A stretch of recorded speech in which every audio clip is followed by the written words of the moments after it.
Hello and welcome back to my channel. Glory to Jesus, honor to Mary and Joseph. March 13th marks the anniversary of the election of Pope Francis as the 266th successor of St. Peter. Here is a timeline of key events during his papacy. In March 13, 2013, about 2 weeks after Pope Benedict XVI stepped down from the papacy, Pope João Bergoglio is elected Pope. He takes the papal name Francis in honor of St. Francis of Assisi and proclaims from the central balcony of St. Peter's Basilica, "Let us begin this journey, the bishop and people." This journey of the Church of Rome, which presides in charity over all the churches, a journey of brotherhood in love, of mutual trust. Let us always pray for one another. In March 14th, the day after he begins his pontificate, Pope Francis returns to his hotel to personally pay his hotel bill and collect his luggage. July 8th, Pope Francis visits Italy's island of Lampedusa and meets with a group of 50 migrants, most of whom are young men from Somalia and Eritrea. The island, which is about 200 miles off the coast of Tunisia, is a common entry point for migrants who flee parts of Africa and the Middle East to enter Europe. This is the Pope's first pastoral visit outside of Rome and sets the stage for making reaching out to the peripheries a significant focus.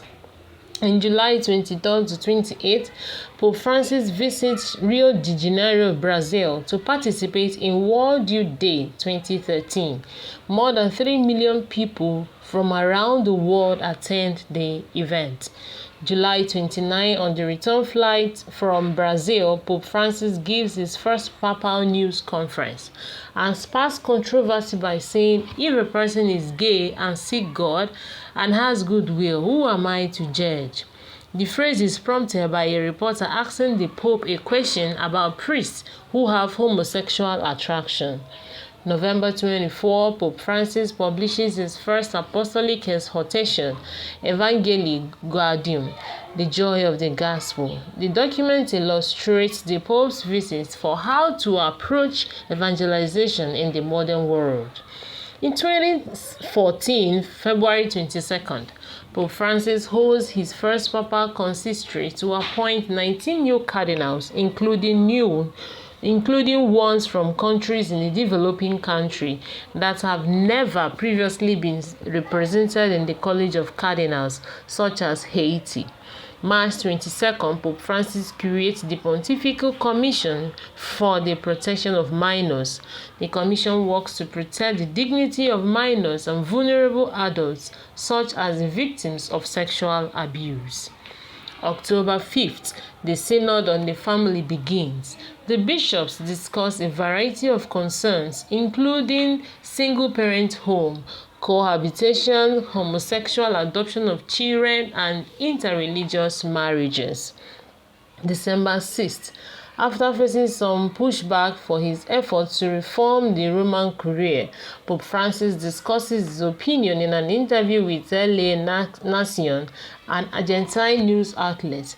"Resistance is now evident, and that is a good sign for me, getting the resistance out into the open. No stealthy mumbling when there is disagreement. It's healthy to get things out into the open. It's very healthy." In 2015, January 18, to conclude a trip to Asia, Pope Francis celebrates Mass in Manila, Philippines.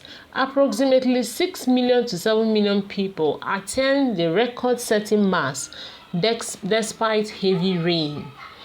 In March 23rd, Pope Francis visits Naples, Italy, to show the Church's commitment to helping the fight against corruption and organized crime in the city.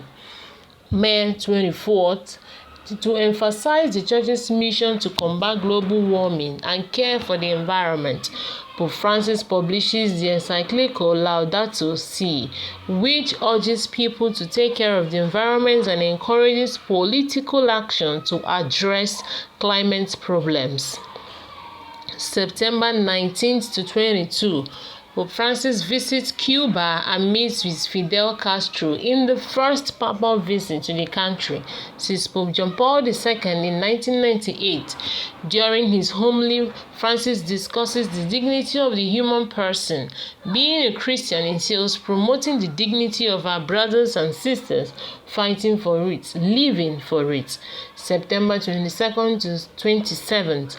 After departing from Cuba, Pope Francis makes his first papal visit to the United States in Washington, D.C. He speaks to a joint session of Congress in which he urges lawmakers to work toward promoting the common good and canonizes the Franciscan missionary Saint Junipero Serra. He also attends the World Meeting of Families in Philadelphia, which focuses on celebrating the gifts of the family.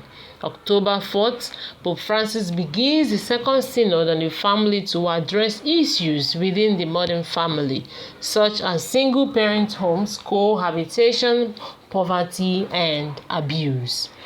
October 18, Pope canonizes St. Louis Martin and St. Marie Zélie Guérin. The married couple were parents to 5 nuns, including St. Therese of Lisieux. They are the first married couple to be canonized together. December 8, Pope Francis' Jubilee Year of Mercy begins. The year focuses on God's mercy and forgiveness and people's redemption from sin. The Pope delegates certain priests in each diocese to be missionaries of mercy who have the authority to forgive sins that are usually reserved for the Holy See. In 2016, March 19, Pope Francis publishes the Apostolic Exhortation Amoris Laetitia, which discusses a wide variety of issues facing the modern family based on discussions from the 2 synods on the family. The Pope garners significant controversy from within the Church for comments he makes in chapter 8 about communion for the divorced and remarried. April 16, after visiting refugees on the Greek island of Lesbos, Pope Francis allows 3 Muslim refugee families to join him on his flight back to Rome. He says the move was not a political statement. July 26 to 31st, Pope Francis visits Krakow, Poland, as part of the World Youth Day festivities. About 3 million young Catholic pilgrims from around the world attended. September 4, the Pope canonizes St. Teresa of Calcutta, who is also known as Mother Teresa.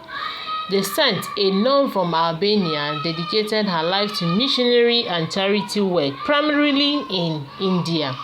September 30th to October 2nd, Pope Francis visits Georgia and Azerbaijan on his 16th trip outside of Rome since the start of his papacy. His trip focuses on Catholic relations with Orthodox Christians and Muslims. October 4th, Pope Francis makes a surprise visit to Amatrice, Italy, to pray for the victims of an earthquake in central Italy that killed nearly 300 people. 2017, May 12th to 13, another papal trip. Francis travels to Fatima, Portugal, to visit the shrine of Our Lady of Fatima. May 13 marks the 100th anniversary of the first Marian apparition to 3 children in the city. July 11th, Pope Francis adds another category of Christian life suitable for the consideration of sainthood, offering of life.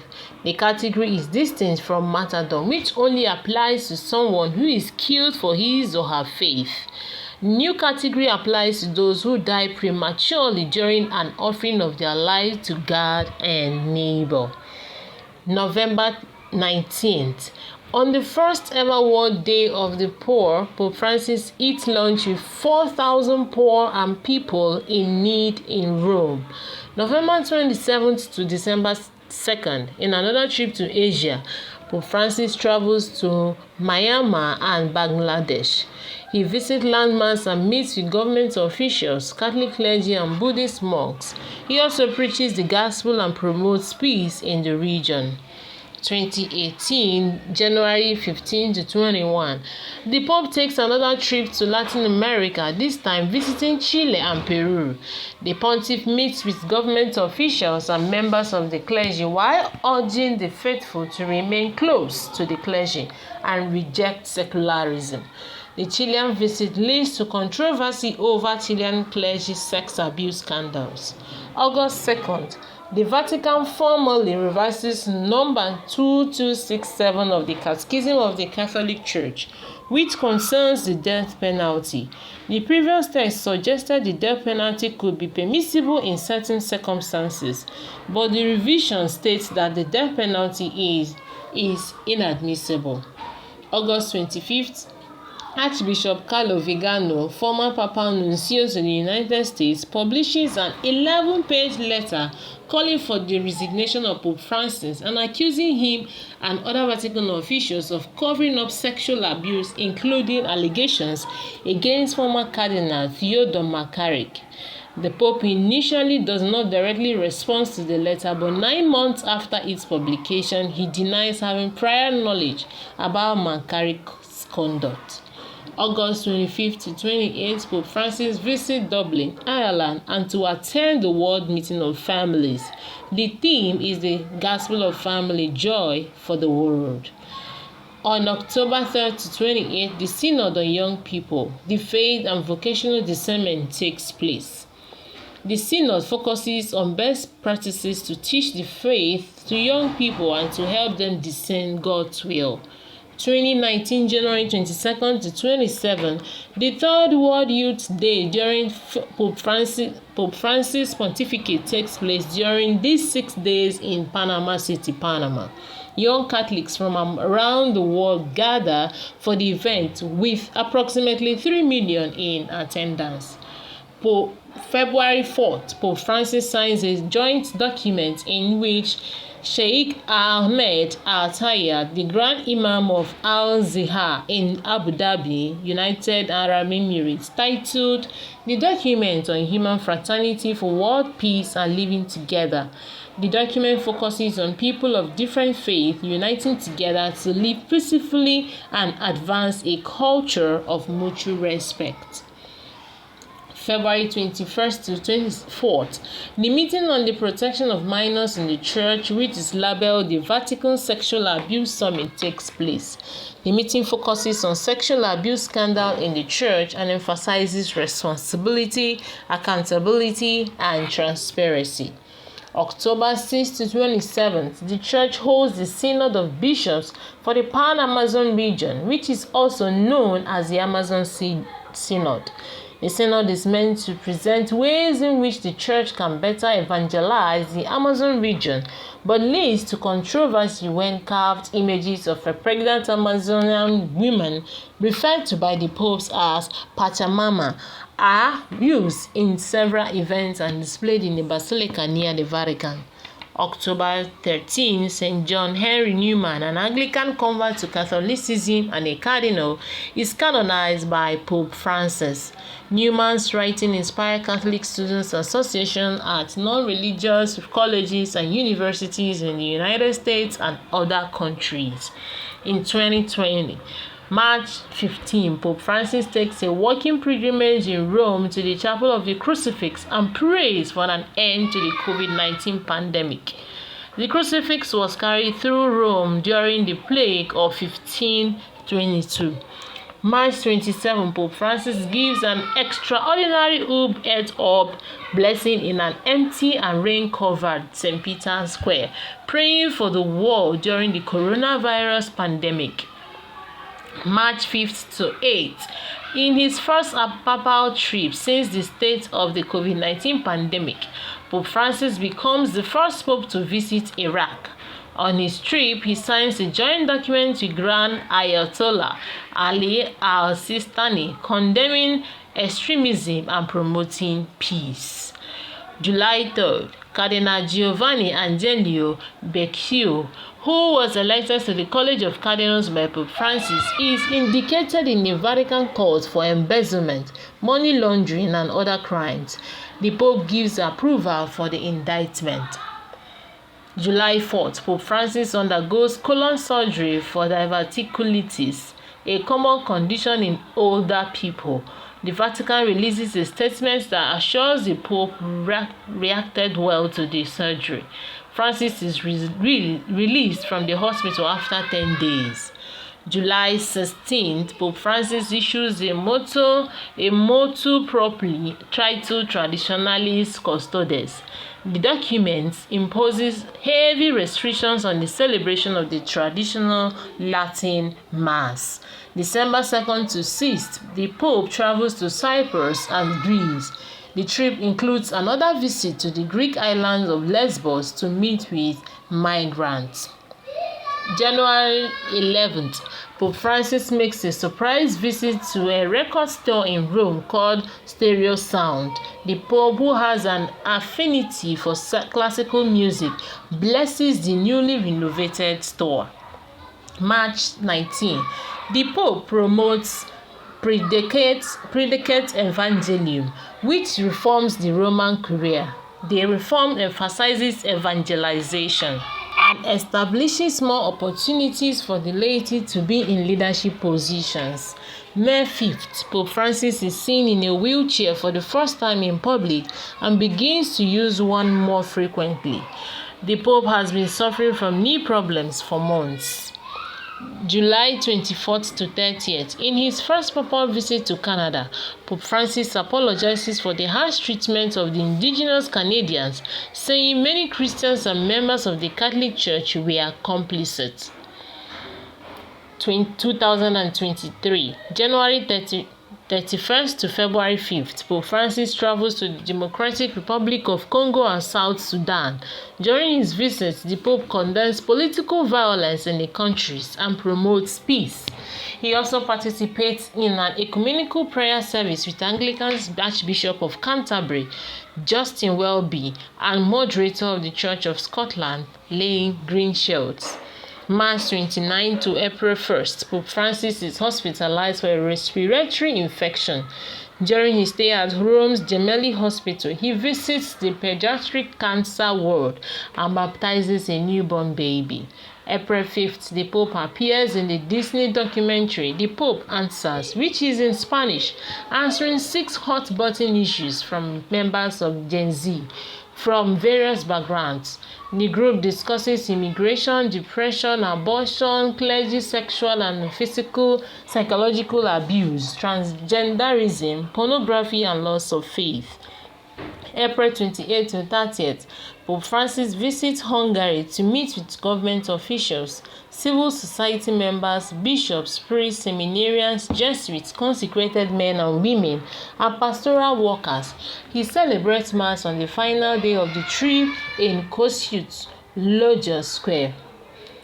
June 7th, the Vatican announces that Pope Francis will undergo abdominal surgery that afternoon under general anesthesia due to a hernia that is causing painful, recurring, and worsening symptoms. In his general audience that morning before the surgery, Francis says he intends to publish an apostolic letter on St. Therese of Lisieux, patroness of the missions, to mark the 150th anniversary of her birth. June 15th, after successful surgery and a week of recovery, Pope Francis is released from Gemelli Hospital. August 2nd to 6th, Pope Francis travels to Lisbon, Portugal for World Youth Day 2023, taking place from August 1st to 6th. He meets with church and civil leaders ahead of presiding at the welcoming Mass and Stations of the Cross. He also hears the confessions of several pilgrims. On August 5th, he visits the shrine of Our Lady of Fatima, where he prays the rosary with young people with disabilities. That evening, he presides over the vigil, and on Sunday, August 6th, he celebrates the closing Mass, where he urged the 1.5 million young people present to be not afraid, echoing the words of the founder of World Youth Day, St. John Paul II. August 31st to September 4th, Pope Francis travels to Mongolia, the world's most sparsely populated sovereign country. The trip makes Francis the first pope to visit the Asian country that shares a 2 4,880-mile border with China, its most significant economy partner. Mongolia has a population of about 1,300 Catholics in a country of more than 3 million people. September 22nd to 23. On a 2-day trip to Marseille, France, Pope Francis meets with local civil and religious leaders and participates in Mediterranean Encounter, a gathering of some 120 young people of various creeds with bishops. On October 4th to 29th, the Vatican hosts the first of 2 month-long global assemblies of the Synod on Synodality, initiated by Pope Francis in 2021 to enhance the communion, participation and mission of the Church. Pope Francis celebrates the closing Mass of the Synod at St. Peter's Basilica on October 29th. The second and final Global Assembly will take place at the Vatican in October 2024. November 25th, Pope Francis visits the hospital briefly for precautionary testing after coming down with flu earlier in the day. Although he still participates in scheduled activities, other officials read his prepared remarks. The Vatican on November 28 cancelled the Pope's planned December 1st to 3rd trip to Dubai for the COP28 climate conference, where he was scheduled to deliver a speech due to his illness. December 18, the Dicastery for the Doctrine of the Faith issues a declaration Fiducia Supplicans with authorities non-liturgical blessings for same-sex couples and couples in irregular situations. Various bishops from around the world voiced both support for and criticism on the document. January 4th, 2024, amid widespread backlash of Fiducia Supplicans, Cardinal Victor Manuel Fernandez, prefect of the Dicastery for the Doctrine of the Faith, publishes a 5-page press release that refers to Fiducia Supplicans as perennial doctrine and underlines that pastoral blessings of couples in irregular situations should not be an endorsement of the life led by those who request them. January 14, the Pope for the first time responds publicly to questions about Fiducia Supplicans in an interview on an Italian television show. The Pope underlines that the Lord blesses everyone and that a blessing is an invitation to enter into a conversation to see what the road is that the Lord proposes for them. February 11, in a ceremony attended by Argentine President Javier Milei, Pope Francis canonizes Maria Antonia of St. Joseph, known affectionately in the Pope's home country as Mama Antola, in a mass at St. Peter's Basilica. The President and the former Archbishop of Buenos Aires embraced after the ceremony. Pope Francis, who has not returned to his homeland since becoming Pope in 2013, has said he wants to visit Argentina in the second half of this year. Pope Francis in February 28, after cancelling audiences the previous Saturday and having an aide read his prepared remarks at his Wednesday audience due to a mild flu, visited the hospital for diagnostic tests but returns to the Vatican afterward. March 2nd, despite having an aide read his speech because of bronchitis, the Pope presides over the inauguration of the 95th judiciary year of the Vatican City-State and maintains a full schedule. March 13, Pope Francis celebrates 11 years as Supreme Pontiff of the Roman Catholic Church. Wow, what a story, and what a long journey of 11 years of Pope Francis. We continue to pray for him and ask God to give him wisdom, knowledge, sound health of mind and body to pilot the affairs of the Catholic Church, because man cannot do it except by the Spirit. Continue to pray for you, Pope Francis, for health and wellness through Christ our Lord. Amen.